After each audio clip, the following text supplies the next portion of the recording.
Student नमस्कार, कैसे हो आप सारे। उम्मीद करता हूं आप स्वस्थ होंगे, मस्त होंगे और एकदम अच्छे होंगे। आज मैं आपके सामने लेके आया हूं कक्षा 10 का टॉपिक है ट्रिग्नोमेट्रिक रेशियोज, त्रिकोणमितीय अनुपात। इसके बारे में अपने पहले बातचीत की थी, चर्चा थोड़ी सी अपने ने पहले भी की थी और उसी के संदर्भ में आगे बातचीत करेंगे। वही एक टॉपिक लेके आया हूं। तो पहले वाले टॉपिक के लिए मेरे पास में काफी सारे कमेंट बॉक्स के अंदर रिव्यू भी आए थे। काफी सारे लोगों ने भेजे थे, बच्चों ने, कि सर इस टॉपिक को पूरा कीजिए, सर हमें ये टॉपिक पूरा देखना है। तो उसी के लिए मैं लेके आया हूं। बात करते हैं उससे आगे।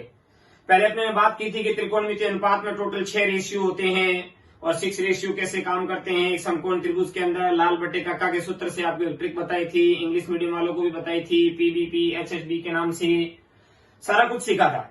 तो अब उसी मेथड, उसी संदर्भ में अपने आगे चलेंगे। तो आगे क्या है देखने के लिए तो ध्यान दीजिएगा अच्छे ढंग से एकदम। तो बात करते हैं कक्षा 10 का टॉपिक, एक्सरसाइज नंबर 7 है ये, त्रिकोणमिति यानी कि ट्रिग्नोमेट्रिक। तो सबसे पहले मैं बात करूंगा त्रिकोणमितीय अनुपात 0 to 90 डिग्री, यानी कि जो त्रिकोणमितीय अनुपात जो होते हैं वो 0 से 90 के बीच में किस प्रकार से वो उनकी वैल्यू होती है, कैसे वो काम करते हैं एक एंगल के अकॉर्डिंग, उसके ऊपर बातचीत करेंगे। ठीक है ना। तो ट्रिग्नोमेट्रिक को मैं डायरेक्ट बार बार इंग्लिश मीडियम वाले विद्यार्थियों के लिए कह रहा हूं, बार बार ट्रिग्नोमेट्रिक नहीं लिखूंगा। तो त्रिकोणमितीय अनुपात को शॉर्टकट के अंदर टी रेशियोज बोला जाता है। तो मैं हर जगह बार बार क्या है, टी रेशियोज के नाम से इसको यूज करूंगा बेटा। ठीक है, ध्यान देना।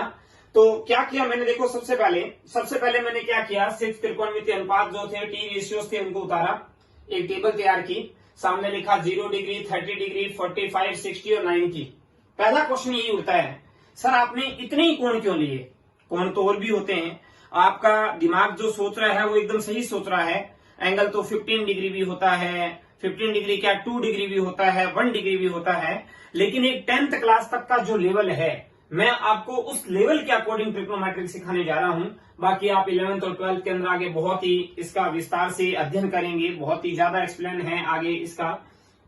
फिलहाल इतना ही है तो उसके ऊपर ही बातचीत कर लेते हैं। तो इसलिए अपने को इतने डिग्री पे ही बात करनी है, 0 के बाद में 15 डिग्री की बात नहीं करनी है। 30 आएगा आपके कोर्स में, 30 के बाद 45 आएगा, 45 के बाद 60 आएगा और 60 के बाद क्या आएगा, 90 आएगा। ठीक है बच्चों। तो बात ये आती है, उसी के नीचे मैंने थोड़ा सा क्या है, जैसे 30 को π/6 भी लिखा है। ये एक रेडियन पद्धति होती है। लास्ट टाइम आपने 9th क्लास के चैप्टर में आपने इसको सीखा है कि रेडियन पद्धति किस प्रकार से काम करती है। तो मैं इसके ऊपर ज्यादा विस्तार से अभी बात नहीं करूंगा, क्योंकि मेरा जो टॉपिक है त्रिकोणमितीय टी रेशियोज, उसके ऊपर ही बात करूंगा मैं। ठीक है। तो ये सारा 30 को π/6 लिख सकता हूं। ठीक है, 40 को लिख सकता हूं π/4, 60 को क्या लिख सकता हूं π/3 और 90 को क्या लिख सकता हूं π/2 लिख सकता हूं मैं। आगे बात करते हैं। जो मुझे ये जो त्रिकोणमितीय अनुपात है इनके ऊपर मेरी किताब में काफी सारे क्वेश्चन हैं, काफी सारे क्वेश्चन आएंगे इनके ऊपर, मुझे जिनको मुझे सॉल्व करना होगा, उनको निकालना होगा। तो उसके लिए सबसे पहली बात यह है कि मुझे ये टेबल आनी चाहिए। देखो तरीका वही है भाई, टेबल याद तो करनी पड़ती है। याद करने वाले बच्चे याद भी करते हैं, क्योंकि याद करते मान इजी लिख देते हैं। लेकिन कभी कभी ऐसा होता है कि काफी सारे मान जब एक दूसरे में मिक्स होके चलते हैं तो कहीं ना कहीं गलती से हमसे भूल हो जाती है और कोई दूसरे का मान दूसरे वैल्यू में पुट कर देते हैं। तो उस गलती से बचने के लिए कम से कम अगर कभी अपने को देखना हो कि भी हमारा मान सही है या गलत है, तो थोड़ा सा एक मेथड बनाया गया है। ठीक है ना, जो महान विद्वान हुए उनके द्वारा एक मेथड तैयार किया गया है इसकी टेबल को तैयार करने के लिए। मेथड तो इसके कम से कम 2 या 3 है, बट अपने बात वही करेंगे जो कक्षा 10th के लेवल से चलता है। तो क्या करते हैं, मुझे ये टेबल तैयार करनी है। तो एक तरीका तो ये है मैं सारी फटाफट भर दूं और भरने के बाद आपको बोलूं आप याद कर लो।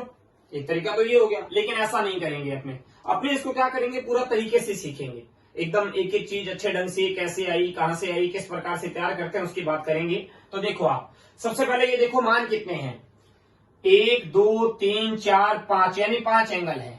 तो बच्चों आपको क्या करना है, आपको वेरी सिंपल एकदम इजी सा है। आपको 0 से लेकर 5 डिजिट लिखने हैं। 0 से लेकर 5 तक नहीं लिखना है, 0 से लेकर केवल 5 डिजिट लिखना है। 5 हो गए डिजिट, 0 1 2 3 और 4, यानी 5 हो गए, 1 2 3 4 5। फिर क्या करना है, लास्ट डिजिट कितना है इसका, 4 है। तो आपको क्या करना है, प्रत्येक को 4 से डिवाइड करना है। प्रत्येक टर्म जो है उसको 4 से क्या करना है, डिवाइड करना है। यानी प्रत्येक पद में आपको 4 का क्या देना है, भाग देना है। भाग देने के बाद आपको क्या करना है, उसके अंदर प्रत्येक के ऊपर आपको रूट लगाना है। प्रत्येक के ऊपर आपको क्या करना है, रूट लगाना है।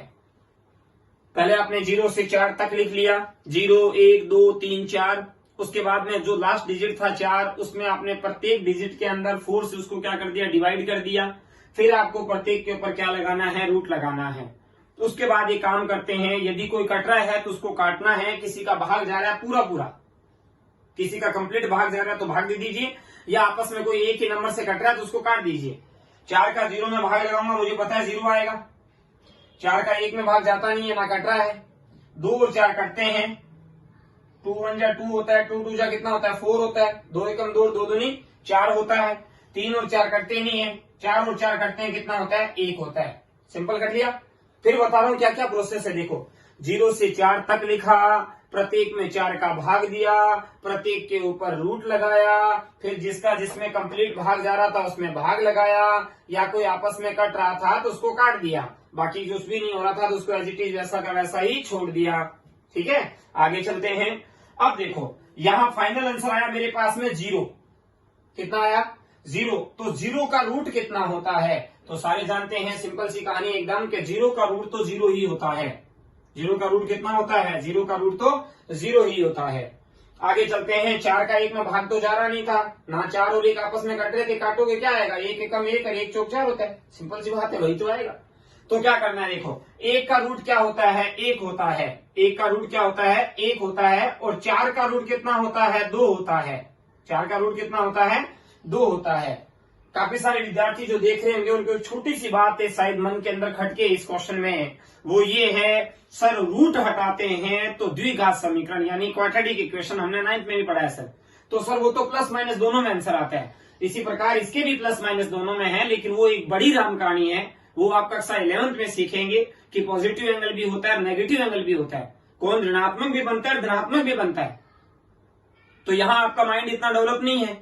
यहाँ आप सोचोगे सर ऋणात्मक कोण कैसे बनता है, माइनस में भी कोई कोण हो सकता है क्या, प्लस में तो देखा है सर, माइनस में कभी कोण होता थोड़ी है, होते हैं, वो एक अलग प्रक्रिया होती है, तो उसके बारे में अपने बाद में चर्चा करेंगे, अभी उसके बारे में चर्चा नहीं करेंगे। इसलिए आप एक बार आते दोनों है, बट यह माइनस वाला मान्य नहीं है, इसलिए उसको हटा दिया गया बच्चों। ठीक है, तो ये आया 1 का रूट 1 और 4 का रूट कितना, 2। अब यहाँ देखो 1 और 2, 1 का रूट तो 1 होता है और 2 का रूट कितना होता है, 2 का रूट कुछ होता नहीं है, तो उसको रूट 2 ही लिख दिया।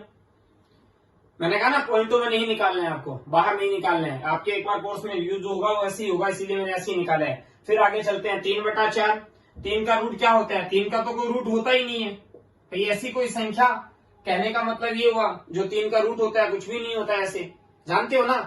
वर्ग और वर्गमूल का मतलब सारे जानते हो ना, वर्ग का मतलब 2 का वर्ग कितना होता है, 4 होता है, या 3 का वर्ग कितना होता है, 9 होता है, और 9 का वर्गमूल कितना होता है, उस वर्गमूल को अपने शॉर्टकट में बोलते हैं रूट। ठीक है, तो 9 का रूट यानी वर्गमूल कितना होता है, तो वापस 3 होता है, क्योंकि 3 का वर्ग कितना होता है, 9। तो इसी प्रकार ऐसी कोई संख्या बताओ जिसको सेम संख्या से मल्टीप्लाई करने पर कितना आता हो, 3 आता हो, तो वो संख्या रूट 3 है। रूट 3 की यदि आप रूट 3 से मल्टीप्लाई करोगे, रूट 3 की यदि आप रूट 3 से मल्टीप्लाई करोगे तो वापस आपके पास कितना आएगा, 3 आएगा। यानी कहने का मतलब अपने नॉर्मली ऐसे ही बोलते हैं इसी वे में कि 3 का कोई रूट नहीं होता, तो रूट 3 का रूट 3 लिख दिया। ठीक है, 4 का होता है, कितना होता है, 2 होता है, और यहाँ 1 का रूट कितना होता है, 1 का रूट 1 होता है बच्चों, 1 का रूट क्या होता है, 1 होता है। अब ध्यान देना, आपको कोस की वैल्यू निकालनी है। जैसे ये 1 मान निकला आपके पास, वैसे तो आप 1 मान ये याद भी कर सकते हो, उसके बाद इसकी जरूरत भी नहीं है, बट फिर भी अगर याद नहीं होता, जैसे ये 1 मान निकला, अब सारे मान यहां से अपने आप निकलते जाएंगे।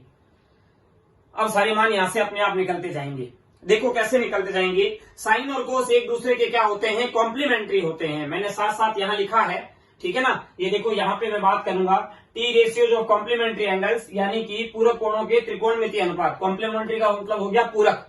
अब मुद्दा ये आता है पूरक कोण कॉम्प्लीमेंट्री एंगल क्या होते हैं, आप सारे जानते हो। यदि दो कोणों का मान मिलाकर उनका योग 90 डिग्री होता है तो वो कॉम्प्लीमेंट्री होते हैं, पूरक कोण यानी कि, ठीक है ना। 2 angles are complementary, 2 angles are complementary if their sum is कितना, 90 degree. 2 angles are complementary if their sum is 90 degree, यानी दो कोणों का मान मिलाकर। तो मैं ये कहना चाह रहा हूं कि साइन और कोस एक दूसरे के कॉम्प्लीमेंट्री होते हैं।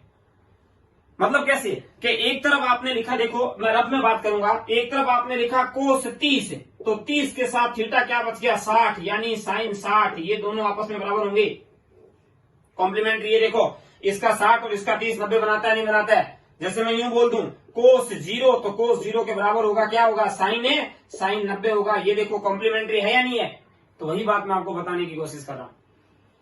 तो कॉम्प्लीमेंट्री का मतलब उल्टा कर दें, और उल्टे का मतलब क्या है, देखो एकदम बहुत सिंपल है, वेरी, तो एकदम सिंपल तरीके से, जो 90 का था वो कोस 0 का आ जाएगा, जो 0 पे था वो 90 पे चला जाएगा, क्लियर। जो 60 पे था वो कहां आ जाएगा, वो 30 पे आ जाएगा, जो 30 पे था वो 60 पे चला जाएगा, और 45 का पूरक वापस 45 ही तो होता है, यानी 45 45 पे दोनों बराबर हैं यानी 45 45 पे दोनों बराबर हैं। उसके बाद में बात करूं tan की, तो tan के लिए भी आपको एक छोटा सा फॉर्मूला बताया था, tan के लिए भी आपको एक छोटा सा फॉर्मूला बताया था, आप उस फॉर्मूले के अकॉर्डिंग काम कर सकते हो। एक फॉर्मूले के लिए बात हुई थी पहले भी tan के लिए, यदि आपने देखा हो गौर से, अच्छे ढंग से उसको यूज किया हो। क्या फॉर्मूला था tan के लिए, tan के लिए आपने एक फॉर्मूला देखा था, tan का फॉर्मूला होता है साइन बटा कोस, tan का एक फॉर्मूला होता है, क्या होता है बेटा, tan का फॉर्मूला होता है साइन बटा कोस। तो साइन बटा कोस से देखो इसको कैसे हल करेंगे, इधर देखो ध्यान दो, जैसे ये tan है, tan थीटा का फॉर्मूला होता है साइन थीटा बटा कोस थीटा। तो मैं आपको नॉर्मली कहूं कि tan 0 डिग्री का सूत्र क्या बनेगा, तो tan 0 डिग्री का बनेगा साइन 0 बटा कोस 0, साइन 0 बटा कोस 0। अब साइन 0 कितना है, 0 है, कोस 0 कितना है, 1 है, तो 0 के अंदर 1 का भाग लगाऊंगा तो कितना आया 0, तो ये मेरे पास आ गया वापस 0। आ रहा समझ में। फिर मान लो मुझे tan 30 का लगना है, ध्यान देना मैं यही कर रहा हूं बार बार, मुझे tan 30 का फॉर्मूला बनाना है, तो यहाँ थीटा की जगह यहाँ 30 आएगा, तो यहाँ भी कितना आएगा बेटा, यहाँ भी बच्चों 30 आएगा, यहाँ भी प्यारे विद्यार्थियों जो आएगा वो कितना आएगा 30 आएगा, ध्यान देना। अब बताओ साइन 30 की वैल्यू ऊपर कितनी है 1/2, ठीक है, और ये मेन बटा आ गया, और कोस 30 की वैल्यू कितनी है √3/2। ये 4 बट्टों का नियम सबने पढ़ा है, नहीं पढ़ा तो मैं एक बार फिर एक्सप्लेन कर देता हूं। 4 का मतलब देखो ऐसे A B मेन बटा C और ये क्या है D है, तो होता क्या देखो, फर्स्ट की गुना लास्ट से होती है, होता क्या है, फर्स्ट की गुना लास्ट से होती है और बीच वाले की गुना बीच वाले से होती है, ये सिस्टम होता है। यानी फर्स्ट की लास्ट से गुना होती है, तो आप यहां भी, और एक तरीका और भी होता है, जानते हो फिर बोलता हूं, फर्स्ट की लास्ट से गुना होती है, बीच वाले की बीच वाले से गुना होती है। और यदि कटने का सिस्टम हो तो क्या होता है देखो, 1 नंबर 3 नंबर वाले से कटता है, 1 नंबर विषम पे है, 3 नंबर भी विषम पे है, और 2 नंबर वाला 4 नंबर से कटता है, 2 नंबर भी सम है और 4 नंबर भी सम है। तो देखो यहाँ 2 से 2 क्या हो गया, कट गया, ऊपर बच गया 1, नीचे कितना बच गया √3, तो इसका आंसर आएगा मेरे पास में 1 के अंदर √3। फिर मुझे बनाना है, किसका बनाना है, 45 का बनाना है, 45 का, तो यहाँ 45 का आ जाएगा, यहाँ 45 तो यहाँ भी 45, यहाँ 45 तो यहाँ भी क्या आएगा, यहाँ भी 45। अब यहाँ 45 तो आ जाओ, साइन 45 का मान कितना 1/√2 और इसका कितना 1/√2। अब देखो 2 नंबर वाला 4 नंबर वाला सेम है ना, मैंने कहा था ना 2 वाला 4 वाले से कट जाता है, तो 2 वाला 4 वाले से कट गया, 1 का 1 में भाग लगाओ कितना आया 1 आया। तो आप डायरेक्ट यहां से समझने की कोशिश करो, √3/2 ऊपर पड़ा है, 1/2 नीचे पड़ा है, आपको इसको भाग देके हल करना है। भाग दोगे तो ये 2 नंबर और ये 4 नंबर, समझ आ रहा है, ये 2 नंबर और ये 4 नंबर, यानी बट्टे में कट जाएगा, तो √3 के बट्टे में 1 बचा, और किसी संख्या के बट्टे में 1 होता है, मुझे उसके बट्टे में 1 अलग से लिखने की आवश्यकता नहीं है, क्योंकि उसके बट्टे में 1 तो ऑलरेडी होता है, तो मुझे अलग से लिख के क्या करना है, अलग से नहीं लिखना। अब यहां देखो ध्यान से, ये आ गया इंटरेस्टिंग पॉइंट, वापस ऊपर 1 और नीचे 0। जब आप किसी संख्या के अंदर, मैथमेटिक्स के किसी नंबर के अंदर 0 से उसको डिवाइड करते हो, 0 का भाग देते हो, तो आपके पास में जो आंसर जो आता है वो आंसर आता है आपके पास में इंफिनिटी आता है, यानी अपरिभाषित आता है। क्या आंसर आता है आपके पास में, अपरिभाषित आता है, नॉट डिफाइंड बोल दीजिए आप उसको, यानी उसकी कोई परिभाषा नहीं होती है, यानी वो कहां जाके रुकेगा कहां नहीं रुकेगा उसके बारे में कोई भी तथ्य नहीं होता है। अनंत की कोई परिभाषा वो थोड़ी है, अनंत अपने आप में बहुत आगे निकल जाता है। उदाहरण आपको सबको पता है, आप एक पहली क्लास या दूसरी क्लास के बच्चे से पूछो कि बेटा गिनती कहां तक जानते हो, तो क्या बोलेगा वो, 1 2 3 4 5 6, एलकेजी क्लास का बच्चा जो भी है ऐसे करके ऐसे बोलेगा 10, कितनी होती है, तो वो बड़े मासूमियत के साथ बोलेगा, सर मेरी मैडम ने मुझे 10 तक ही सिखाई है, बोलेगा ना, तो वो उसके लिए अनंत है। उससे आगे आओगे छोटे से और के लिए, तो वो बोल देगा इकाई, दहाई, सैकड़ा, हजार, 10,000, लाख, 10 लाख, उसके लिए वो अनंत है। अपने उससे आगे चले जाएंगे, इकाई, दहाई, सैकड़ा, हजार, 10,000, लाख, 10 लाख, करोड़, 10 करोड़, अरब, 10 अरब, खरब, 10 खरब, आगे चलते रहेंगे। लेकिन फिर भी अपने आज तक जितनी विकास हुआ है, जितने मैथमेटिक्स के जितने विद्वान लोगों ने गणित की जितनी खोज की है, वो भी अभी तक एक पहली बनी हुई है, और भी इससे बहुत आगे है अभी, इसीलिए उसको अनंत का नाम दिया गया। यानी अनंत का कोई भी क्या होता है, कुछ भी मतलब परिभाषित नहीं होता है, कहां तक जाएगा कहां तक नहीं। अब वापस सुनो, जैसे अभी मैंने कहा था, देखो कॉम्प्लीमेंट्री होते हैं आपस में, साइन होता है कोस का और टेन होता है कोट का। तो ये कोट का मान कैसे निकालेंगे, ध्यान देना, सिंपल है कोट का मान। अभी कहा था कॉम्प्लीमेंट्री, कॉम्प्लीमेंट्री मतलब ये 0 है, तो 0 के साथ कॉम्प्लीमेंट्री कौन बनाएगा, 0 में कितना जोड़ूं कि 90 ही रहे, तो 90 खुद को जोड़ना पड़ेगा, यानी ये 90, यानी ये अनंत यहां आ जाएगा। 30 में क्या, 30 प्लस 60, यानी 30 के साथ 60 कॉम्प्लीमेंट्री बनाएगा, यानी 60 जो है वो आ जाएगा 30 पर, और 30 जो है वो कहां चला जाएगा, वो चला जाएगा 60 पर। और एक का 45 के साथ 45 से बनाएगा, यानी बीच वाला ऐसा का ऐसा। और अब यहां देखो, वहां से जब आप अनंत यहां लाए थे तो ये 0 यहां चला जाएगा, ये आ गया कोट। अब एक और बात करते हैं, मुझे निकालना है किसका, सेक का। किसका निकालना है, मुझे सेक का निकालना है। तो सेक किसी का उल्टा होता है, आपने पिछली वीडियो में मैंने आपको बताया था। यदि कोई ये वीडियो पहली बार देख रहा है तो इससे पहले एक और वीडियो बनाया हुआ है, ट्रिग्नोमेट्रिक रेशियोज का एक और लेक्चर बनाया हुआ है, आप उसके अंदर जाके देखें, वहां सेक के बारे में बात हो रखी है। मैंने आपको एक चीज बताई थी, यदि आपको याद हो अच्छे ढंग से, मैंने आपको ये बताया था कि sec theta dot cos theta equals to क्या होता है, 1 होते हैं। ये एक दूसरे के क्या होते हैं, व्युत्क्रम होते हैं, रेसिप्रोकल होते हैं, यानी कि इनवर्स होते हैं, कहने का मतलब, ठीक है ना। तो ध्यान देना, यानी आपको कहने का मतलब ये सेक का मान निकालना है, तो सेक का मान निकालना है तो 1 कोस। तो यहाँ पे आप सीधा डायरेक्ट यूं बोल सकते हो, कोस का उल्टा कर दो, अपोजिट। अपोजिट का मतलब अंश और हर, न्यूमरेटर और मतलब डिनोमिनेटर जो होता है, न्यूमरेटर और डिनोमिनेटर जो होता है, अंश और हर जो होते हैं, उसको ऊपर नीचे चेंज कर दीजिए आप, तो आपका सेक का मान आ जाएगा। देखो कैसे चेंज करते हैं, 1 का उल्टा हमेशा 1 ही होता है बेटा, क्योंकि 1 के बट्टे में 1 होता है। आप इसका उल्टा करो, 1 बट्टे में 1 वापस उल्टा करोगे। अब इसका उल्टा कितना होता है, इसका उल्टा होगा आपके पास में 2 बट्टे में √3। उल्टा हो गया, 2 ऊपर चला गया, √3। इसका उल्टा क्या होगा, इसका उल्टा केवल √2। कोई बोले सर बट्टे में 1 क्यों नहीं लिखा, मैथमेटिक्स में हर संख्या के अपोन में 1 होता है, वो कोई लिखना कोई जरूरी नहीं होता है, ठीक है। यहाँ क्या आएगा, यहाँ 2 आएगा। अब 0 का इनवर्स निकालना है, उल्टा करना है 0 का। तो ध्यान दो वापस यहीं पे, 0 का उल्टा कैसे होगा, देखो 0 के बट्टे में 1 है, उल्टा करती 1/0 बन गया, उल्टा करती 1/। अब 1/0 को क्या आता है, अभी भी समझाया था, क्या आएगा, इनफाइनाइट आएगा, यानी कि ये अनंत आएगा। अब मुझे निकालना है वापस कोसेक, तो सेम कहानी है। ध्यान रखना, हमेशा कॉम्प्लीमेंट्री एंगल में आपस में जोड़े बने हुए होते हैं। जिस प्रकार उल्टे थे वहां जोड़े थे ना, 1 आता था, 6 थे तो 6 में से 3 ऐसे युग्म बने हुए थे, पेड़ बने हुए थे, जिनके आपस में गुणा करने पर 1 आता है। ऐसी कॉम्प्लीमेंट्री में होता है। साइन और कोस एक दूसरे के कॉम्प्लीमेंट्री होते हैं, टेन और कोट एक दूसरे के कॉम्प्लीमेंट्री होते हैं, और सेक और कोसेक एक दूसरे के कॉम्प्लीमेंट्री होते हैं। तो सिंपल है, ये इनफाइनाइट जो है वो यहां आ जाएगा, ये 1 जो है वो यहां चला जाएगा, ठीक है। फिर देखो 60 वाली वैल्यू 30 पर आ जाएगी, और 30 वाली वैल्यू कहां चली जाएगी, 60 पर, और बीच वाली वैल्यू कहां रहेगी, बीच वाली वैल्यू बीच में ऐसी की ऐसी एज इट इज वैसी की वैसी रहेगी। तो ये आपकी एक टेबल तैयार हो गई।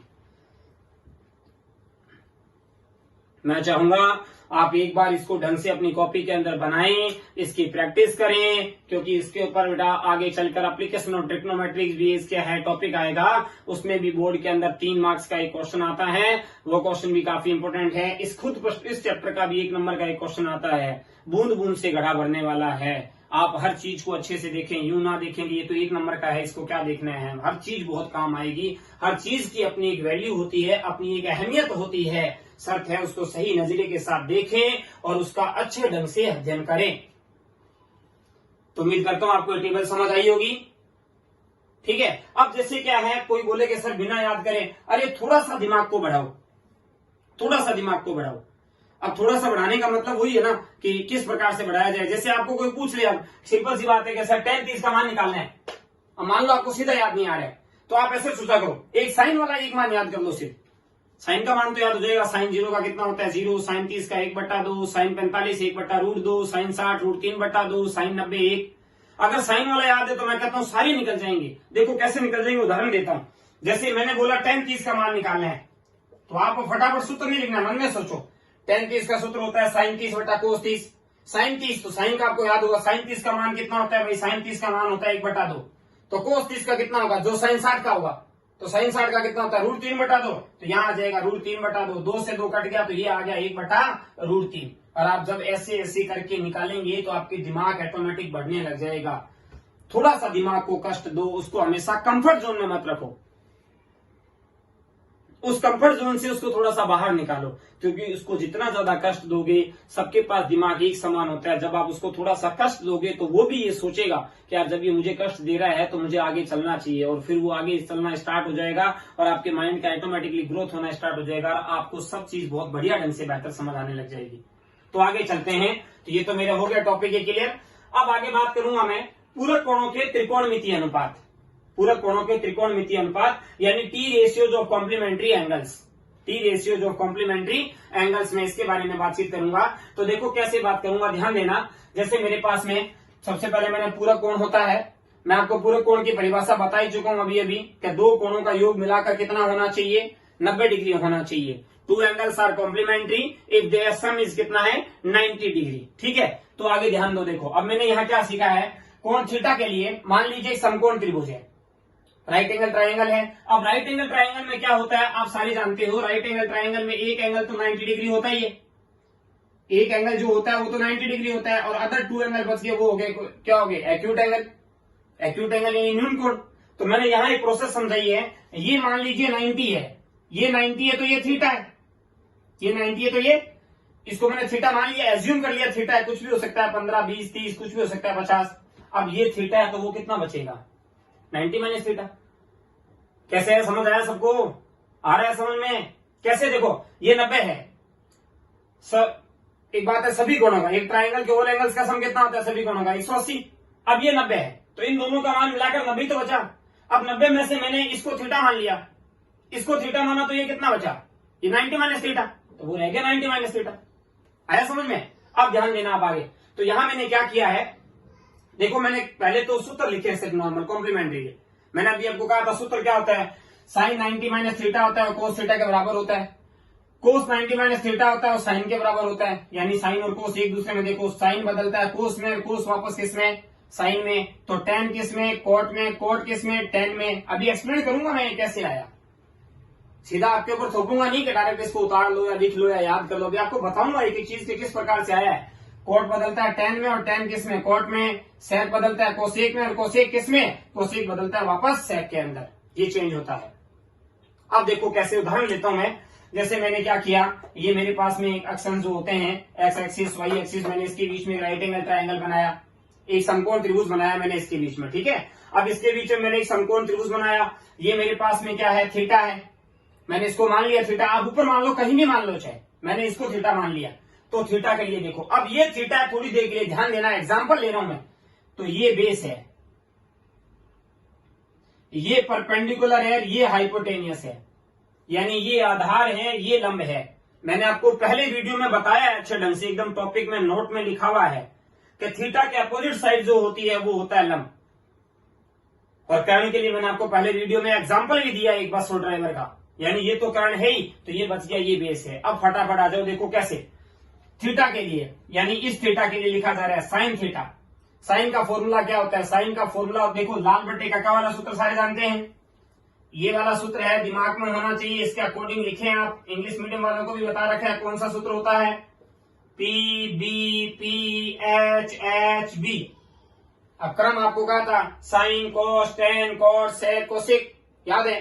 साइन थीटा का सूत्र क्या होगा, लंब बटा कर्ण, यानी परपेंडिकुलर अपॉन हाइपोटेनियस, लंब बटा कर्ण। तो यहां जो यहाँ लंब कौन है ए बी और कर्ण कौन है ओ बी, ये देखो ए बी बटा ओ बी।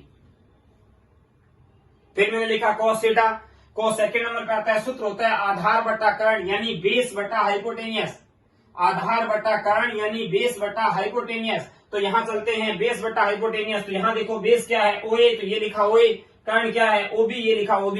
इसी प्रकार मैंने यहाँ सारे त्रिकोणमितीय अनुपात निकाले हैं। उम्मीद करता हूं आपको समझ में आए होंगे। इसी प्रकार निकालें। tan का सूत्र होता है लंब बटा आधार, और फिर tan तक ही निकाले थे। कोट के लिए तो tan का ये मान उल्टा रख दीजिए, सेक के लिए कोस का मान उल्टा रख दीजिए, कोसेक के लिए साइन का मान उल्टा रख दीजिए। वो वैल्यू तो अपने आप ही निकल जाएगी आगे, वो वैल्यू तो वैसी की वैसी निकलती जाएगी अपने आप।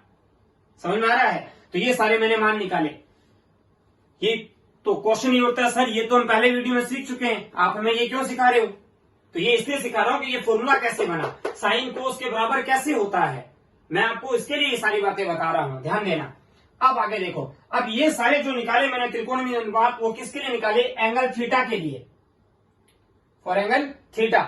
अभी जो मैंने सारे निकाला है, जो भी साइन कोस टेन कोस सेक, ये भुजाओं के अकॉर्डिंग, ठीक है ना, साइड्स के अकॉर्डिंग जो निकाला है वो एंगल थीटा के लिए। अब मैं इनको वापस निकालूंगा एक बार फिर से, लेकिन इस बार किसके लिए निकालूंगा? इस बार मैं निकालूंगा एंगल 90 माइनस थीटा के लिए। देखो 90 के लिए तो निकलेगा ही नहीं, समकोण पर तो कोई ट्रिग्नोमेट्रिक रेशियो डिजर्व करता ही नहीं, वो निकलेगा ही नहीं, वो तो एक्यूट एंगल के लिए काम करता है। तो वो एक्यूट एंगल देखो ऑब्ट्यूज के लिए भी काम करता है, लेकिन वो आपके कोर्स से बाहर है। मुद्दा वहां है, कल को कोई ये बात पकड़ ले कि सर एक्यूट में क्यों? हाँ करता है, ऑब्ट्यूज में भी काम करता है, यानी कहने का मतलब द्विकोण त्रिभुज में भी काम करता है, बट वो बात की बातें हैं, अपने पहले न्यूनकोण में सीखने से, ठीक है ना। तो ये देखो 90 माइनस थीटा में यहां आ जाओ। अब 90 माइनस थीटा जैसे आपने लिखा, इस बार थीटा यहां है, और मैंने आपको पहले वीडियो में बताया था कि किसी समकोण त्रिभुज में यदि आप थीटा को परिवर्तित करोगे एंगल को, तो उसके अनुसार आधार और क्या है लंब, यानी बेस और परपेंडिकुलर क्या है, दोनों चेंज होते रहते हैं। तो यहां चेंज हो गया, मैंने 90 माइनस थीटा लिया इस बार, तो यहां देखो मैंने ऊपर नाम लिखा है, कर्ण तो कर्ण ही है, अभी भी हाइपोटेनियस है वो भी तो, लेकिन इस बार ये जो ओए है वो क्या बन गया, वहां देखो वहां परपेंडिकुलर बन गया बेटा। क्यों बना? क्योंकि थीटा यहां, थीटा यहां तो थीटा के सामने की भुजा, एंगल के अपोजिट साइड जो होती है वो क्या होती है? परपेंडिकुलर, लंब। ये लंब आ गया, ये देखो लिखा हुआ ओए लंब, और ए बी क्या लिखा हुआ है, इस बार क्या लिखा हुआ है? आधार। ये मैंने पहले वहां इसलिए लिख लिया, यहां मेरे कुछ और नाम लिखे हैं तो मैंने वहां पे लिख लिया, ताकि मुझे यहां बार बार आके देखना नहीं पड़े, मुझे यहां बार बार दिक्कत नहीं आए, मैं डायरेक्ट यहां से अपना काम इजीली कर सकता हूं, बार बार कोई भी गलती ना हो। गणित में एक ही चीज है, जहां डाउट होता है उस चीज को पहले से पास में लिख लें, ताकि आप वहां से वैल्यू उठा के डायरेक्ट वहां पुट कर सकें, ताकि आपके ज्यादा गलतियां नहीं हो, उन गलतियों से बचना है, बस इतना ही काम करना है, ठीक है। तो ये देखो ध्यान देना, sine 90 minus theta, sine 90 minus theta. अब 90 माइनस थीटा तो याद ही चल रहा है, अब भूल जाओ सूत्र क्या होता है, लंब बटा कर्ण, यानी परपेंडिकुलर अपॉन हाइपोटेनियस। यहां परपेंडिकुलर क्या है? ओए, और हाइपोटेनियस कर्ण क्या है? ओबी, ये ओबी। अब केवल इतने से बात पे मैं बात करूंगा, नोटिस करना। देखो ये साइन का यहां आया 90 माइनस थीटा वाला, और यहां चलो ढूंढो ओए बटा ओबी, यहां कौन से अनुपात में है? गौर से देखो, ओए बटा ओबी, ओए बटा ओबी, ओए बटा ओबी, ओए बटा ओबी। अब गणित में इतना तो जानते ही हो, इसका RHS और इसका RHS आपस में बराबर हैं, तो मैथमेटिक्स क्या कहती है? Two equations RHS are equal then LHS will be equal. यदि दो समीकरणों में RHS समान है तो उनके LHS भी समान होंगे, ये दोनों बराबर हो गए। वही फॉर्मूला यहां लिखा है, देखो साइन 90 माइनस थीटा बराबर होगा किसके? कोस थीटा के। ऐसी मैंने आगे और समझाने की कोशिश की है। तो कोस का देख लीजिए, कोस 90 माइनस थीटा, तो पहले तो फॉर्मूला बोलो। कोस का फॉर्मूला होता है आधार बटा कर्ण, यानी बेस बटा हाइपोटेनियस। बेस क्या है? AB। बेस क्या है? AB। हाइपोटेनियस क्या है? OB। ये इतना फॉर्मूला यहाँ आ गया। अब आप अपने क्वेश्चन के अंदर जाइए, पीछे वापस जहां वहां AB बटा OB ढूंढने की कोशिश करो। ये एक तो क्लियर हो गया, OB बटा AB, सॉरी AB बटा OB ढूंढने की कोशिश करो। AB बटा OB, AB बटा OB, AB बटा OB, देखते चलते हैं। AB बटा OB नहीं है, ये भी नहीं है, AB बटा OB ये रहा AB बटा OB। तो ये देखो, अब वापस वही रूल है, दोनों की RHS क्या है? इक्वल है, इसका मतलब LHS भी क्या होंगे? इक्वल होंगे। तो उम्मीद करता हूं ये बाकी के जो मैंने मान लिखे हैं ये भी आपको अच्छे ढंग से समझ में आ रहे होंगे कि इनमें किस प्रकार से यूज करना है। अब एक क्वेश्चन जिस विद्यार्थी ने अभी तक ये किया नहीं है उसके माइंड में एक क्वेश्चन आ रहा होगा, सर आपने हमें टेबल सिखा दी, जब हमें टेबल सिखा दी तो सर इनका कहां काम आएगा। अभी तक मैंने कहा ना, आपने सिर्फ इतने ही कोण सीखे, कुछ ऐसे भी एंगल आएंगे जो इन एंगल्स के अलावा भी कुछ होंगे, यानी अदर कुछ होंगे। जैसे आ गया मान लीजिए कोस 35। अब कोस 35 वाला जो भी वो क्वेश्चन थोड़ा अलग तरीके से आएगा, आगे चर्चा करूंगा मैं उसके बारे में। तो वो जो क्वेश्चन आएगा उसका मुझे जो अध्ययन करना है वो मैं इस फॉर्मूले के माध्यम से अध्ययन करूंगा, क्योंकि उसके अंदर तो केवल वही आएंगे जो केवल ये मान आएंगे, सारे के सारे डिग्री हो तो वहां आएंगे, बाकी सारे वहां पर नहीं आएंगे। क्लियर हुआ? तो आगे चलते हैं इसके अंदर, नेक्स्ट के अंदर ध्यान देना। तो ये यहां तक तो मेरा हो गया क्लियर, यानी ये बात समझ आ गई। मैंने आज आपको क्या सिखाया? त्रिकोणमितीय अनुपात। त्रिकोणमितीय अनुपात के 0 से 90 डिग्री तक जितने मान होते हैं टेबल में किस प्रकार से यूज करते हैं, उनको कैसे बनाते हैं, वो सारा सिखाया। प्लस मैंने आपको क्या सिखाया? मैंने आपको सिखाया पूरक कोणों के त्रिकोणमितीय अनुपात, यानी टी रेशियोज ऑफ क्या, कॉम्प्लीमेंट्री एंगल्स। तो उसके बारे में कौन किसके बराबर होता है, साइन किसका, कोई पूछ ले आपसे साइन किसका कॉम्प्लीमेंट्री, कोस का, कोस किसका, टेन का, टेन किस नहीं कोस किसका, साइन का, सॉरी साइन कोस का, कोस साइन का, टेन कोट का, कोट टेन का, सेक कोसेक का, कोसेक सेक का। कॉम्प्लीमेंट्री कोई पूछ ले। अब कोई पूछे ये कॉम्प्लीमेंट्री होता क्या है, तो आप यूं बोलो ना, अरे भाई साइन 30 का जो मान होता है ना, तो उधर जाके कोस में वही मान किसका होगा, 60 का।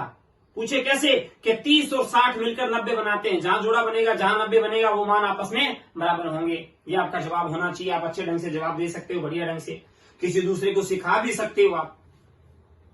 ठीक है, तो यहां पे मैंने क्या एक छोटा सा एग्जांपल लिया है, बात करूंगा मैं।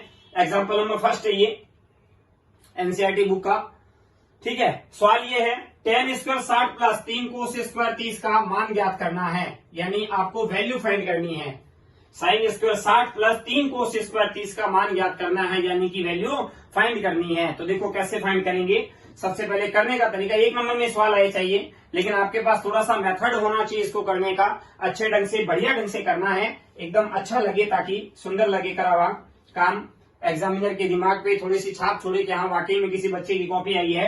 सबसे पहले लिखना, हम जानते हैं वी नो दैट, जितने मान यहाँ क्वेश्चन में आते हो उतने मान पहले आप लिख लीजिए। यानी आया साइन टेन स्क्वायर 60 है, वो तो बात की बात है, सिर्फ टेन 60 का मान। तो टेबल में जाओ, स्टार्टिंग में कई दिन टेबल में देखो, फिर धीरे धीरे समझ आ जाएंगे। टेन 60 का मान कितना होता है, टेन 60 का मान होता है 1/√3। तो मैंने यहाँ पे लिख दिया 1/√3। फिर मुझे मान चाहिए था कोस 30 का, मैं वापस टेबल में गया, कोस वाली लाइन में गया, कोस वाली लाइन में और 30 से देखो जो बनता है, कोस 30 का मान कितना, √3/2। तो मैंने यहाँ पे लिख दिया √3/2। अब आप नीचे लिखना पुट द वैल्यू, यानी कि मान रखने पर, पुटिंग वैल्यू, कुछ भी लिख लेना चाहे, मान रखने पर। किसमें, क्वेश्चन में। चलते हैं, मान लिखते हैं, सुनना भाई, टेन 60 का मान कितना, 1/√3। क्वेश्चन पे उस पे स्क्वायर लगा हुआ रेशियो पे, तो मैंने भी स्क्वायर लगा दिया, ये प्लस ये 3 इंटू कोस 30 का मान कितना है, 1/√3, और इस पूरे का भी मैंने क्या लगा दिया, स्क्वायर लगा दिया। क्लियर?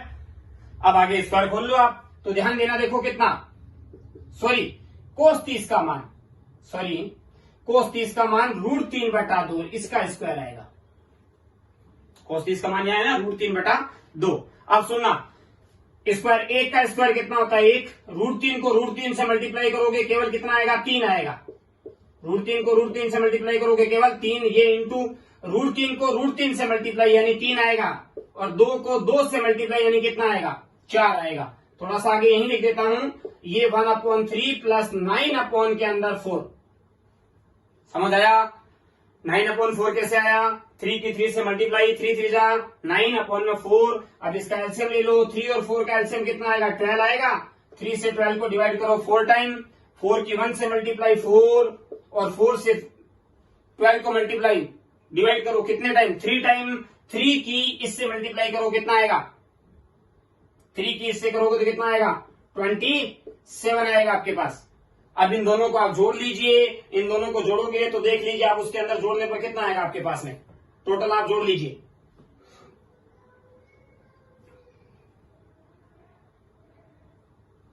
ठीक है, जोड़ोगे आप उसके अंदर तो आपके पास में अलग अलग कंडीशन आ जाएगी, दोनों के लिए डिफरेंट डिफरेंट कंडीशन आएगी आपके पास में।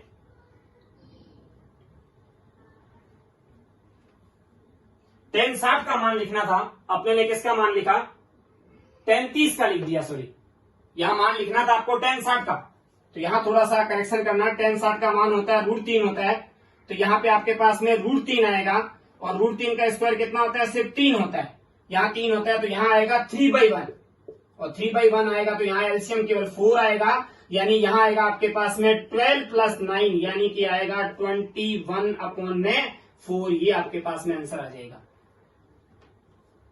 वो वैल्यू थोड़ी सी चेक नहीं की थी, देखा नहीं था। tan 60 का जो मान होता है वो कितना होता है, √3 होता है, ठीक है। मैंने यहाँ पे tan 30 की वैल्यू लिख दी थी बेटा, उसके लिए सॉरी। tan 60 का मान आएगा, tan 60 का मान आएगा कितना आएगा, √3 आएगा, तो यहाँ √3 लिखेंगे। √3 का स्क्वायर केवल 3 आता है, फिर एलसीएम के लिए इसके बट्टे में 1 लग जाएगा, इस पूरे का एलसीएम लेंगे तो कितना आएगा, 21/4। अब इसी प्रकार 7.1 में और भी बहुत सारे क्वेश्चन हैं, उसको मैं आगे वाले वीडियो में, फिर भी आप कुछ क्वेश्चन और एग्जाम्पल की ट्राई करें, बाकी नेक्स्ट वीडियो में देखेंगे। तब तक के लिए धन्यवाद।